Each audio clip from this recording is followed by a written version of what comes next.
Hello, and welcome to another Facts and Dimensions Spotlight Dataset.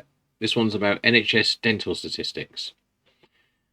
So we've got data going back to March 2006, so quite far back.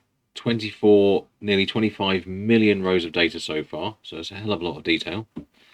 You can see a lot of the tables are discontinued, where they've amalgamated stuff. So I'm just going to query the currently live tables. So activity. We've got activity by CCG code and GP practice and so on.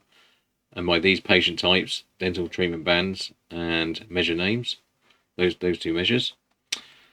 And we've got clinical and patient charges. There's the patient types, dental treatment bands, and the types of measures, a bit longer. I'll just scroll down there. It's the first page. The second, so you pause the video to have a proper look. Patients seen adult and child by age. There's the data, and there's the patient types and the age bands and the two different measures. And we've got dental stats for the workforce, the age bands, the gender, and dentist type. And we've got workforce joiners and leavers.